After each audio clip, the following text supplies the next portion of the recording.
Okay, y'all. We were just horsing around, waiting for people to get on here. Monique always loves the music. That's her favorite part of it. It's the worst part. I do not understand. And if you the creator of this music, I'm sorry. I didn't mean to talk about you, but dang. My gosh. Boring. Woo-wee. Y'all, I'm tired for real. How you doing? Good. You've been quiet today. It's a change, huh? Usually you be interrupting me every 5 minutes. Yeah, I'm tired today, y'all. I didn't go to bed till like 2 or something like that. What were you doing? You weren't reading DEI books, were you? I was. How did you know? Yeah, I was. Oh, I was. I've been friends with you a long time, child. I really was. And now here I am. Can hardly keep my eyes. I'm old. I cannot be staying up till 2:00. That's for young people, young women. Young women get to stay up till 2. I be in bed at 9. Lights out. Yes. And so here I am, quite cranky today. So what you want to talk about first? David Platt or the 1916? I don't know. Let's talk about David Platt first. Woo-wee there. Come on now. Come on. So, yeah, let me get my second wind. Late chat said less than inspiring music for sure. See, don't nobody like the music. That's all they got. Then that way It's we all don't right. get hit with a copyright. How come you got so much space over here? And I'm like kissing the wall. All right, here we go. Equity. Okay, so David Platt. David Platt. All right. So there's a documentary, and you can go watch it on YouTube. And what's it called? Not the real David Platt. No, I don't know. It's called David Platt documentary or something. Something. Yeah, it's the McLean. I don't know. Bible Church something. No, that's not the title. That's the name of the church, though. McLean. Yeah. All right. So, somebody's already texting us about it. Yes. What does this say? Exclusive. It's update from the creator of the documentary. Oh, yeah. Okay. Okay. I haven't we'll watched that later. Yeah, we'll have to watch that later. Somebody who knows my number just texted us as we start talking about this. Okay, so the 2-part documentary, you can go on YouTube, you can watch it. They dropped a trailer some months ago. It was long. Well, it was almost like 10 minutes long. Before, because I didn't know who David Platt was until like 20 minutes ago. So David Platt is a pastor in the Leesburg, Virginia area. But he has like satellite churches as well. Yeah. So he kind of got on the map because he wrote a book, I don't know, maybe 10 years ago called Radical. And it was basically a book about real Christians will renounce the American dream and go out and become missionaries and preach the gospel. That was kind of the gist of it. Okay. And it was a small group, and I got a lot of comments on my Facebook page that people were like, oh yeah, our church did the Radical study, and or we had a small group and we went through it and stuff. So that was kind of what put him on the map. And then he was the president of the North American Mission Board for the Southern Baptist Convention for a year or two. Okay. And then he became the pastor at a very prominent Washington, D.C. adjacent church called McLean Bible Church. Mm-hmm. That was, I don't know if it was founded by a guy named Lon Solomon, but he was there for like 30 years and is a Messianic Jew. And it was a very large church, very socially active. A lot of people who worked in government went there. But still, I would say socially active, conservative, like they had a big pro-life activist. Right. They had a big pro-life ministry, and he would talk about worldview issues and voting. And so it was just a very influential church. And then David Platt was called to be the pastor at McLean Bible Church a few years ago. And Pastor Solomon retired. And I put that in air quotes because the documentary, in my opinion, kind of insinuated that maybe he didn't really retire. He was more like pushed out. I didn't get that as an insinuation. I got that as a full-on statement. Oh, okay. But I mean, to each his own, I guess. And so the documentary, it is long, people. I mean, it's really long. It's 2+ hours. Yeah. I have some thoughts just because of my film background about some of the production choices that were made.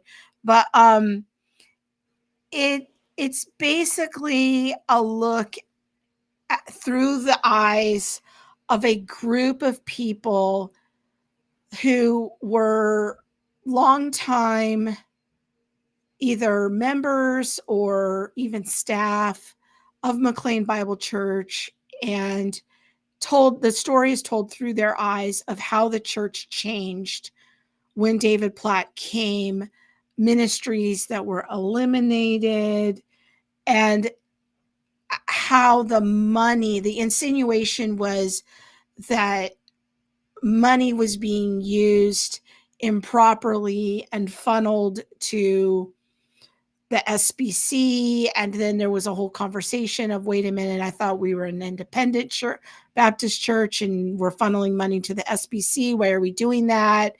A lot of controversy about whether or not they were an SBC affiliated church.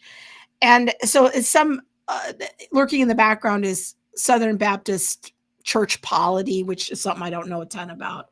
But it was really kind of insinuating through the eyes of these people that David Platt is not only a Bible teacher who seems to have been influenced by critical race theory. Yeah, that was a big part of the conversation, was how he had become influenced by critical race theory.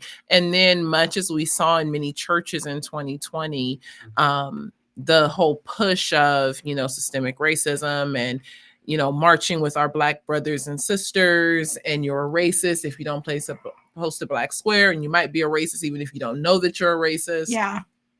Yeah. And then the other part of it is just about the money and where did it all go? And it's all about the money. And I had seen, now the documentary didn't bring this up, but I had seen some time ago too, that the value of David Platt's house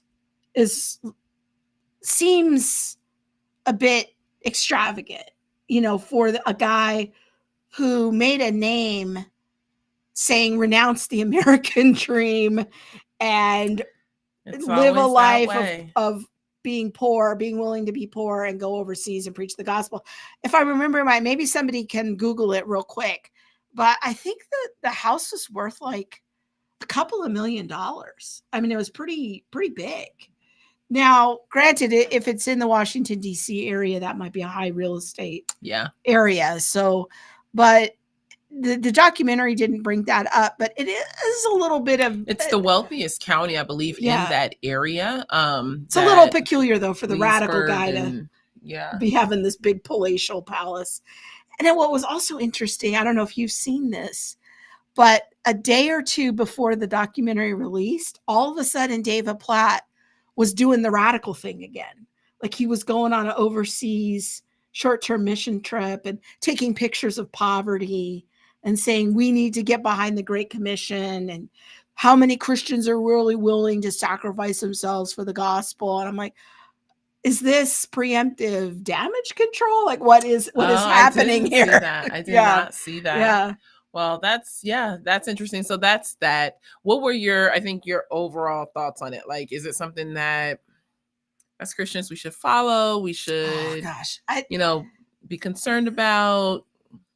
All these scandals. I just start wondering, like, At what level do they impact our soul in looking into all of these scandals? It's whether it's a sexual scandal or a money scandal or it's like this has to have some impact on us. And I try so hard to, when I look into these, like, okay, what is there for us to learn in this? What's a mistake that we can avoid as a ministry? Yeah. Oh, and I thought about that too. Accountability, and I think that it's sad.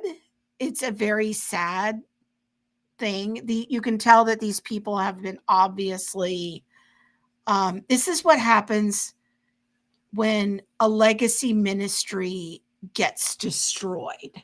That's what you're watching. And I've been in a couple of adjacent situations like that, where a very lovely legacy ministry, when there was a transition between the founder and the second generation person, the ministry just collapsed really quick. It was sad. I don't know if that would be this case. I think in this case, more than the legacy ministry, like people didn't want to follow the new leader. I think they were all gung-ho to follow the new leader, but then he went off the rails. Yeah, and that's exactly what happened in a couple of cases that I'm thinking of, is that they wanted to get behind the new guy, and then the whole thing just sort of imploded because of bad leadership and corruption. And in both the cases I'm thinking of is the money.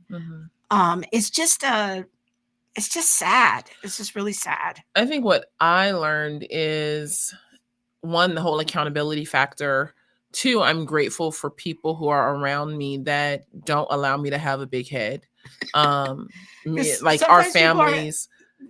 It's hard to say no to a big star, a best-selling author, blah, blah, blah. Yeah. And, our families are just, your family's nice, but my family's just outright mean. Like, they are just mean, and they will tell you things that are really mean. They're not gonna let you get a big head. No. And so, like, I appreciate that, but I also appreciate, like, the people that, who are our friends, and the fact that they are very direct and just like, you're out of pocket on this. I appreciate all y'all, because y'all put something in the chat real quick. Mo, you out of pocket. Somebody hit me in my DMs. And so I'm super grateful for that, because I do think when people get really high positions and really high, on the status level, and we do it as Christians, and it drives me crazy. But I once had someone walk up to me. Let me say it this way. I once had someone walk up to me, and they were like, "Oh my gosh, I can't believe I'm meeting you." And I was like, well, I can't believe I'm meeting you too. Like, I'm super excited to meet you. And they were like, I get it, but we really appreciate, like, the content that you put out. You're writing a lot of blogs. This was like a year or two ago when I was really writing blogs and all this stuff. And I was like, okay, I understand that our names get out there more. And so people like look to us and are, oh, I wonder what they would say about this and things like that. And so there's a level of appreciation. I get that, but we should never allow that level of appreciation to turn into a monument. Does that make sense? Like now we sit way up here, because I feel like when people get like that, then if they fall hard. Well, and the impact of people, yeah. It's what Elisa calls, the Christian celebrity culture. And it's something, the three of us have talked about before. And it's one of the more disdainful things about evangelicalism, I think. And we're just regular people. We're normal people. And you can easily let your ego get inflated and think you're really special, or that you don't have to be accountable and tell people where your money's going, or things like that, where I'm like, that church is a 501c3. Like, anybody should be able to walk in and be like, hey, give me an accounting of your stuff. It gets interesting. Yeah, it's just such a, I guess if anything, there's a lesson in there about having strong accountability. But I think that a lot of well-meaning people thought that there was accountability because there were elders and people knew who the elders were and they were godly men. But then you see that there was like a circle within that inner circle. Yes. And those people, assuming that what the documentary presents is accurate, it seems like Platt surrounded himself with a few key people when he came. He brought some people with him, Mm-hmm. and they kind of acted in a way of freezing other people out. And it, I think that it's just such a case study in what happens when Matthew 18 is used as a weapon against people. So I was going to ask you about Matthew 18, because that was a regular Bible verse that was, spoken of throughout the documentary. As we kind of wrap up on this section, I know you have a teaching on Matthew 18 that you did just like 2 months ago or last month. Yeah. Give us a bit of insight into what they were talking about and the weaponization, I guess, of Matthew 18. It is an absolute clinic on everything I was trying to fight against in my teaching, Mm-hmm. of like, this is how you don't apply Matthew 18, Mm-hmm. and weaponizing it against people where there's been no actual infraction. It's just the leadership are saying, we're excommunicating you, we're church disciplining you, and there's been no discussion, there's been no process. People are just receiving a letter saying you're being excommunicated based on Matthew 18. In the case of the David Platt documentary, there were many people who had received letters saying that they were under church discipline. And when they would go to inquire about, why am I under church discipline? Or, why is my wife being brought under church discipline and being excommunicated from the fellowship? No one would really give them like concrete details. Yeah. And that's what gives the Matthew 18 church discipline process such a bad name. Like, they were just assuming, again, that those recounting is true and accurate. That was abusive to me. That was horrible. People are always asking, where do I watch it? Just go to YouTube, type in David Platt documentary. It'll come up. I don't remember the name of it, but it'll be there, and you can go check it out, make up your own mind. I think that another thing that I got from it is that these people were really speaking out of their pain. Mm-hmm. Like, you're going to hear people who they want their voice to be heard because they felt so squashed by the leadership. And to me, that's what I was really hearing in this documentary, was this was their opportunity to talk through their pain and to be heard. And that this institution that they loved and gave their lives to before he even arrived. It's just crumbled under his poor leadership. So that's some David Platt some David Platt stuff. So it could have used a better editor, in my humble opinion. It was way too long. Woke Preacher Clips, our friend Woke Preacher Clips, said the same thing. He said he couldn't get through it. It was too undisciplined in the editing. And I would have to agree. But if you can endure the whole marathon of that, it's just long. So all right. 1619. No, not 1619. 1916. No. Which the 1916, I feel like, is a play on words with the 1619. I believe it is. Projects.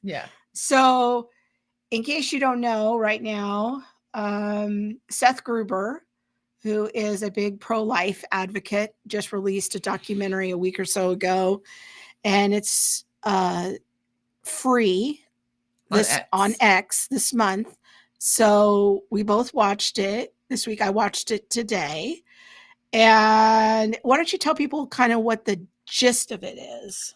Oh, goodness. So the gist of it is really just going through Margaret Sanger's history, her connections. What was her original project supposed to be? Looking at, I don't know if it's called the birth control campaign, but looking at like, where did birth control come in at, and eugenics, and how did Margaret Sanger and her friends' ideas even influence people like Hitler?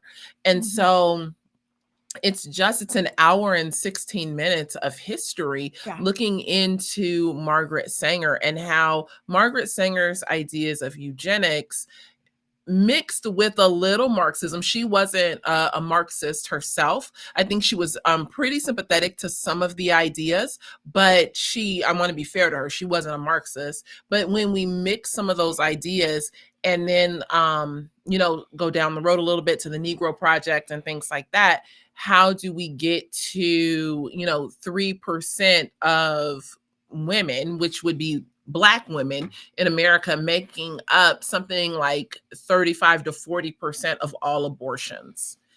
And so I thought it was absolutely phenomenal. I thought it was such an important history lesson on, this is why we are where we are today. And people don't really realize that, bad ideas do have bad consequences. Yeah, I thought it was really well done. One of my professors in my doctoral program, Dr. George Grant, was prominently featured in the video doing all the historical background, heavy lifting about Sanger. He connected so many dots. Birmingham Theological Seminary. Whoa. So when I turned it on, I was like, oh, there's my professor. So, I thought he did a phenomenal job. He's a great communicator. And he and Seth kind of had a chalkboard timeline where they were going through the intellectual family tree that leads to Sanger. And then after that, what are some of the lasting impacts that we're still dealing with? I wanted to play a clip from it that I was really moved by. I just was like totally... Is that why you were crying earlier? Ugly crying. I was like, what's wrong with her? But I was too tired to ask. I'm sorry, friend. I was like, she'll work it out. You're always so sympathetic to my cause. Sorry. All right. So I'm going to play a little clip here of a section that I really appreciated, and then we can talk about it.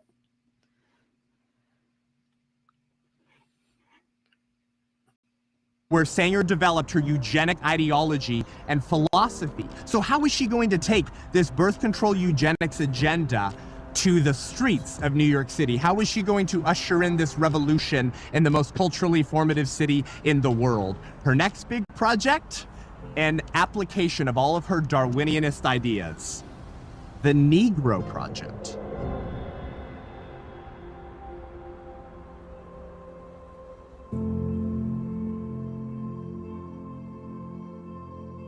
So during the summer of 2020, tensions were high. Found myself at Drake Circle, a woman's choice clinic of Raleigh, on a Saturday morning.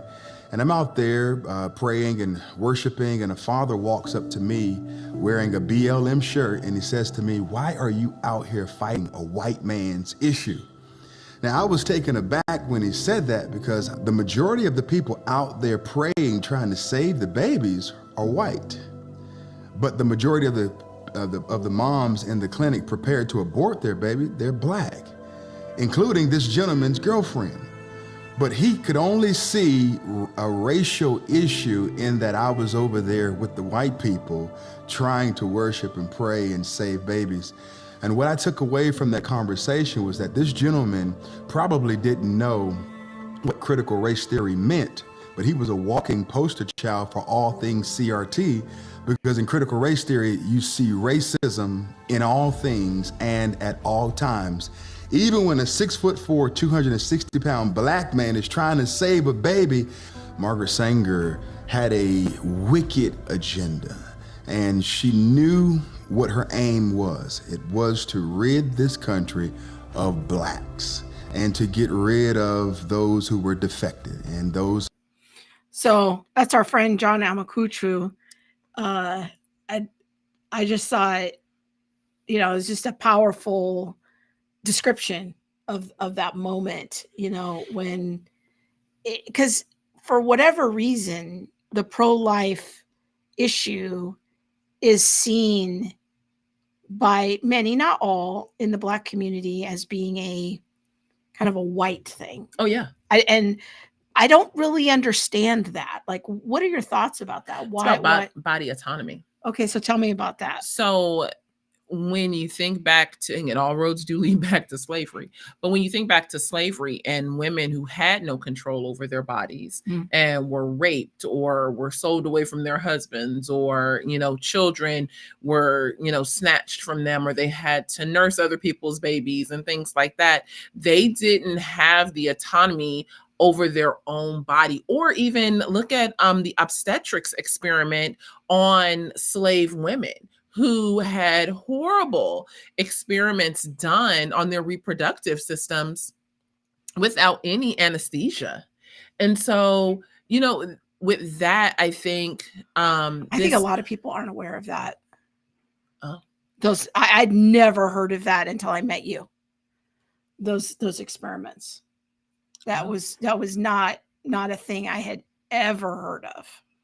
Well, there's that, but go ahead. There's there's just a lot of times, I think, in our history where we haven't always been able to say, no, I'm not going to do this. Even, in our own culture with sexual abuse and physical abuse, and, how is my body going to be used? Yeah. And so I think when we get to the conversation of abortion, I'm not just saying, no, I don't want a kid. I'm saying I'm going to stand for my own right and my own freedom. And so it's a very mixed bag. It also is about like being able to work and education and having that other side of freedom as well. Yeah. I'm not going to be, tied down to a man, or I'm not going to be tied down to a child, or, so there's a lot there about freedom, autonomy, who gets to have final decision over my body and things like that. I want to answer Susie's question. She says, I'm not on X. Do you think it'll be on YouTube? I have no idea, but you don't need to be on X. I think if you just click on that link in the chat that I put earlier, you should be able to see it. It should be public. So you should be able to see it. All right, I want to play a little bit more of a clip, okay, and then have you respond. Again, we're going to see Bishop Wooden's church. And John Amakuchu is his son-in-law.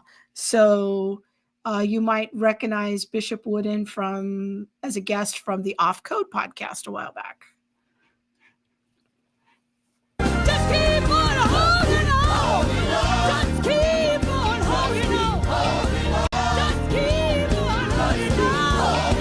The right hand is giving you. Yeah, it was a little offbeat there.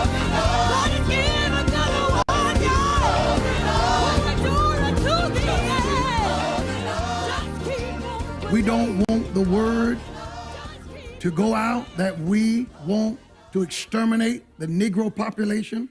Margaret Sanger, founder of Planned Parenthood. Hillary Clinton did say, I admire Margaret Sanger. Enormously, not a little bit, enormously. That's right. No politician would get my vote nor my support if they would have said, I admire Margaret Sanger. The woman who said, our goal is the extermination of the Negro race. What kind of Negro would vote for a woman who would say such a thing? Got to be a dumb Negro to do that. Something wrong with you, Negro.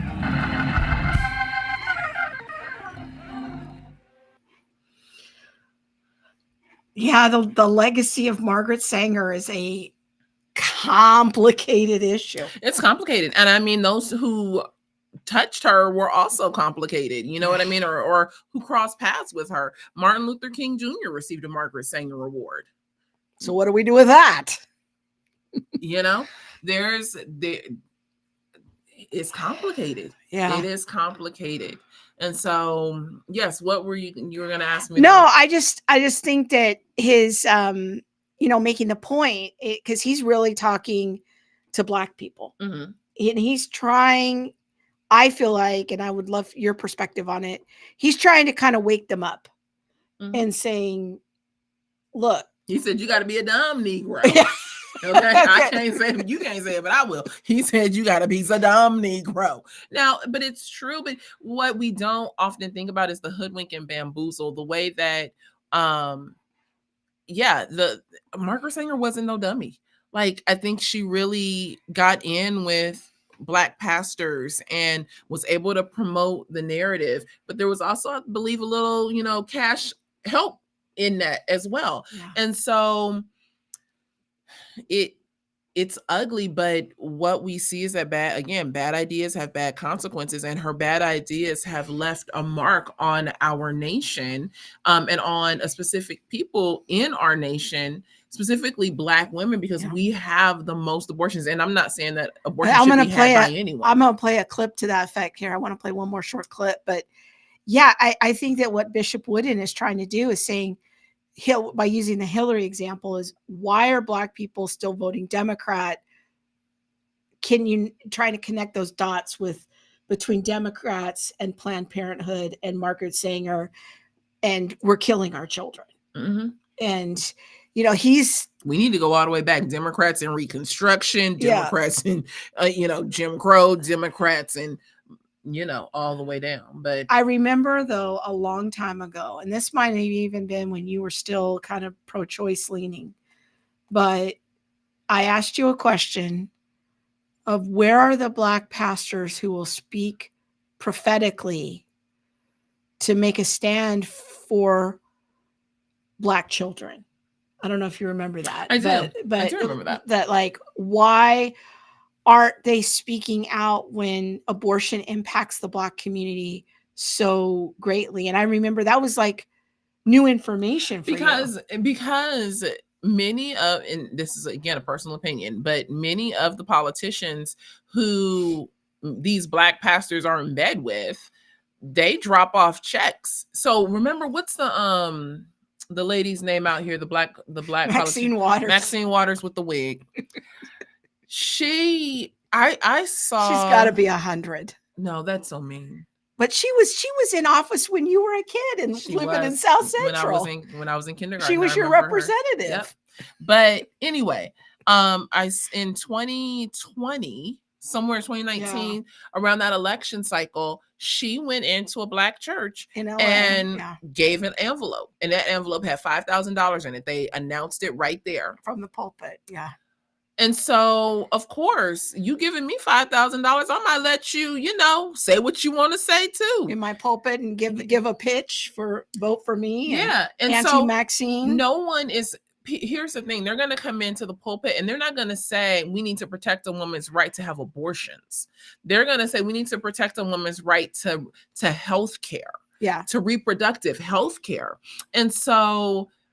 Yeah, it's sticky, but the Black church is in bed with these people, and they've been in bed with them, and they've been in bed with them for a very long time. All right, I'm gonna play one more short clip here from Bishop Wooden. Again, we're talking about the 1916 Project, which is a new documentary from Seth Gruber. You can check it out on X this month for free. Oops. But our ovulating women make against abortion. To go out that we want to exterminate the Negro population. Margaret Sanger, founder of Planned Parenthood. Hillary Clinton did say, I admire Margaret Sanger. Enormously. No. The role of the Black minister is supposed to be the role of any preacher, and that is to preach God's truth with power and authority without compromise. In my opinion, what we're seeing is too many ministers being influenced by political parties. And many preachers today are more Democrat than they are gospel preacher when it comes to things like preaching against abortion, the slaughter of the unborn. Nothing is more racist in America than the abortion industry. I think that the number one voice against abortion should be the Black preacher, and let me tell you why. Not because it's more wrong for Black people than it is for whites or others, but because we're targeted. African Americans make up 13% of the nation's population. Our Black women make up 8%, but our ovulating women make up about 3 to 4%. 3 to 4% of the population of America is responsible for almost 40% of the nation's abortions. But there's nothing more rewarding. That was the part where I kind of came unglued, because it just emotionally, it just like it hit me like a ton of bricks of remembering that moment when we were out on a walk, and I remember saying, where are the Black pastors? Where are the prophetic voices to speak for the unborn? You know, you're so frustrated about white people and thinking that this is a white issue, but the Black community is killing their children. Why aren't Black pastors speaking out against this injustice? And to hear Bishop Wooden talk, it just took me right back to that moment and thinking, man, this is so sad that 3% of our population is committing a big chunk of the abortions. And talk about a disparity. Like, that's a disparity that I think is worth looking into. Oh, definitely. So one, I want to just offer a point of clarification. When Bishop Wooden is saying like ovulating women, he's not talking about like, you know, does he not know what a woman is? He's speaking about a very specific age group of women, and specifically women who are at a moment in time where they actually can birth children. So I just wanted to, they're ovulating, yeah, so that they actually can have the release potential. the egg to have the potential to Okay. have babies. You know, I think our government, our, you know, one party in particular has done a really good job of separating Blacks from, you know, whites, one, but also just in the way that we think about everything. Everything is a Black-white issue. So now abortion just isn't about life. Abortion is about, you know, it's a Black-white issue. If I'm not having an abortion, if I'm not pro-choice, if I'm not, you know, speaking out for a woman's right to choose, then I'm thinking white. Yeah. And that, the way all of that has come in, I feel like is part of the, you know, one is part of the Democrat like platform going back years. I'm not just talking about, you know, like the last 8 years, but going back years. But it also comes in under some of the race conversations that we have in our country that were, you know, had and have been had by neo-Marxists. And so it's definitely a divide and conquer kind of thing. And if anyone was looking to divide and to conquer a people in the realm of abortion, Blacks have been conquered. Like that's, but it doesn't need to stay that way. So just to show you how, or first of all, do you want to say something about that? No, I want to Okay. actually, I just want to take this book home with me. Interestingly, while we were on this topic today, and I was on X right before we came on to the live, there was an event, I think it was maybe last night. And who's that? Daryl Hughley? Yeah, D.L. Hughley. Yeah. There was a Black Men's Summit on BET. Father BET, my gosh. So, but they were talking about abortion. Okay. So they had a bunch of Black men on the stage talking about protecting Black women. And so I wanted to just play a little snippet from that and have you react to it, because it's D.L. Hughley, he's a mess. Okay, well, he doesn't say too much. He's just the MC. Okay. He's not the opinion guy. Okay. They got some other spokesholes. Like there's this word radical, like it's radical for people to want to have control of their body. You know, that's the radical thing, but it's not radical for a teenager to bear the child of a rapist. You got your R's messed up. That's just crazy to me. So, like, you know what I'm saying? So, speak to that. Yeah, you know, again, this is an issue because 45 was president. He put 3 Supreme Court justices on the Supreme Court who raised their hand and said, we would not touch Roe v. Wade. And then what's the first thing they did? They repealed Roe v. Wade. And it has had a heartbreaking impact on the black community especially, because when you think about the maternal mortality rates of black women during pregnancy and labor and delivery issues in this state of Georgia, it is 2 to 1, right, Cliff? 2 to 1. And so it hit close to home for me because Attorney Mike Harper and I represent the family of Amber Thurman. Oh, wow. This is a sister who, DL, is the first documented case that we are aware of where the extreme abortion bans actually resulted in a woman in a hospital bed with doctors who could have prevented her death, but because of concerns that they would go to prison, we believe they let her suffer for 20 hours while she was vomiting and passing out and turning colors. And nobody told her family, her mother was there, nobody told them that we're not going to treat her because we're afraid we might go to jail. And so it affects all of us, especially black men who have daughters. In fact, DL, we have Amber Thurman's father, Andre Thurman, here with us. And he can say how it affects black men more than anybody. So I think the facts are a little bit mixed up. The facts there. are a little bit mixed up, and I don't want to go into to Amber Thurman's thing because I haven't like read a lot about it. I don't know if we have any moderators on that can. Do we share Dr. Chris's? It's on social media, but I think Natalie might be on the stream if she can find Dr. Chris's article that we had shared a little while back, where she did a detailed deep dive into the Amber Thurman case.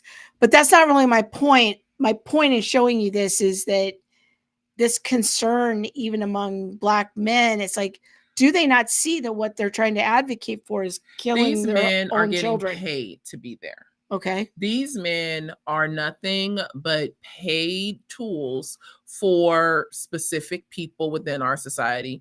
And that's sad. They sell out their own people. And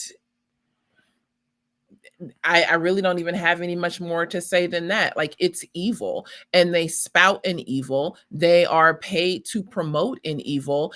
And for the sake of freedom and the fact that we are so in our minds lynched and tied to a party that is trying to sell us freedom, we will kill our own. I have no other nothing else to say. That is where we are as a people. There is something wrong with Black culture, because this is this is now a cultural issue within the Black community. Because I'm not going to say that all Black people are a monolith, like we all believe that, but when you look out across the fabric of much of Black America, it is your people like Cardi B and Sexy Red and people talking about abortions and shouting their abortions and all of this. It is a cultural issue, and it is a cultural issue that the Black church could step into, but unfortunately they're too busy being tied to the Democrat Party to be able to even say, hey, look, you're killing your own people. And there's no nice way to say it. I know somebody's going to, eventually come into my DMs and be like, or sub quote me or subtweet me, whatever, with something that I said about, well, that's not loving and that's not kind. It's not loving and kind that they encourage you to go and they encourage you to use your body in such perverse ways. And then if you become pregnant, to go and to kill the baby that you made. I just can't. I cannot.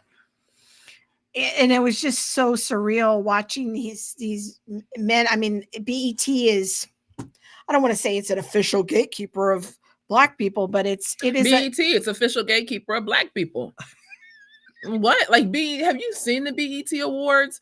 Like, BET is trash. It's trash. It's trash. Like, oh well. But it's it's what is kind of like the culturally acceptable thing to believe and to say in the Black community. Now, not for people like you. Not for people like me, and not for the older generation either. Yeah. So I don't want to just clump everyone together, but there are people who have prominent voices in Black culture who I personally believe are paid to just go along and encourage this. I don't know that D.L. Hughley actually believes, like, but he is a little crazy. Actually, I probably would give that to him.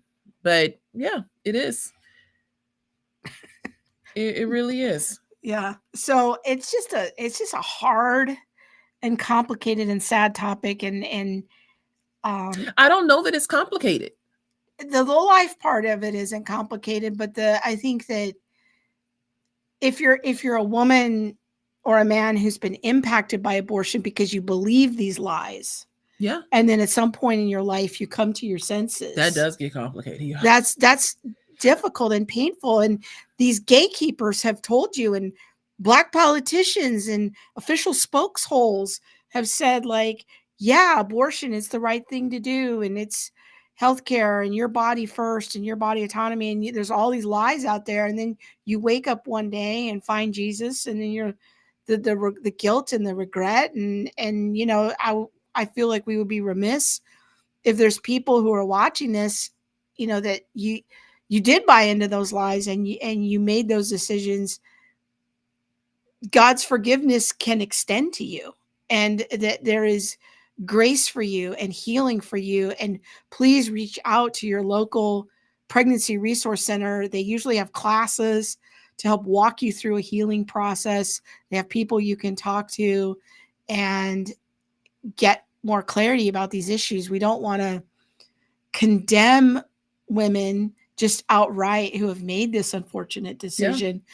But these lies are just so endemic in our culture. And my heart isn't condemning the regular everyday person who's caught up in it, but it is to say something to the gatekeepers. It is to say something to the leaders. And I think there's biblical precedent for that. I think that when Jesus was talking to the regular people, he had a heart of compassion. But when he was talking to the leaders, y'all was a brood of viper. You know what I mean? He was strong. It was strong. It was straight. And I agree with is it Shay or Shays? I can't see it. Here, I'll put it on the screen. Shay Smith. What I think is interesting is that no one wants to discuss the horrors of abortion providers manipulating and killing women. Why won't they talk about people like Dr. Kermit Gosnell? I think he is the one who was found somewhere in the Northeast, if I'm not mistaken. Yeah. But yes, I agree. We bring them all out. Let's talk about all of them. It is ridiculous, but my heart really is sore for those who believe a lie, because it's not just the body conversation. It's about, the how are you going to make it conversation, but you should be free to sleep with whoever you want to sleep with. And it only becomes a problem when you get pregnant. Yeah. But we need churches to be speaking about this more. And I guess I just want to encourage you, if you're a pastor, you're a leader, you're an elder, abortion is an issue that often doesn't get talked about in the local church. It's controversial. There's a certain percentage of congregants that have gone through this, and we need to have clear conversations. Please don't leave it just to the parachurch organizations to do that heavy lifting. We can help you provide resources, but that's something that really needs to be coming. That messaging needs to be coming from the pulpits, and there needs to be clear communication about what abortion is, its impact, its consequences, and all of that. You know what I appreciate about Bishop Wooden's church is that when John was saying, you got this 6'4" Black man standing out here with these white people, good for him and good for them, because much of our culture has created it or has said that certain issues belong in certain buckets, and this is the Black bucket, and these are the issues that Black people speak to, and this is the white bucket, and this is the issues that white people speak to. And if you are white, you never speak into the Black issues. But unfortunately, many Black pastors are off the rails in the historic Black churches, and we need y'all. We need white people to step up and to speak into these issues, not just about abortion. There are many issues that truth knows no color. Okay? Truth is not partial to someone's skin color. Truth is objective. And so if you can speak into the matter of a situation, speak regardless of your skin color, because the truth needs to be said. Interesting. Facebook is hiding like half the comments in this conversation. I'm just going through and I'm hiding them. Oh, that's it doesn't like it. So it's probably going to show this to like 5 people. We cannot be a nation that kills their babies. Yeah. Yeah. Anyways, those are some thoughts. And it's just a sad situation. Go check out the 1916 Project. Again, it's showing this month free on X. Jenny says the alt left encourages them and have abortion doulas to encourage making shrines, not to the dead baby, but to yourself. They hold the hold they have on it in culture makes it a formidable problem. I completely agree, but this is part of a larger problem of the abolition of the family. That's an alt left situation. The socialist agenda. The socialist agenda of the complete abolition of the family. So either don't have kids, or we break down the familial structure so much that we are now just in this shared commonality or shared union with many people. But that's a whole nother conversation for a whole nother day. But yes, the alt left and that socialist agenda and what people like Hegel or Marx believed about family, it's very interesting. All right, friends, that's it for this week of the family meeting. Hope you enjoy it. Please like and interact with it if you see this, because the algorithms are killing us right now. They do not like this topic, even though I didn't put it in the description. The AI is now so sophisticated that it can do a search on what we're saying. And so even if what we're saying in the words, even in real time, it can start to block us. So please interact with the post. Thank you for being here. We will see you next week. Yeah. Hopefully. Yeah.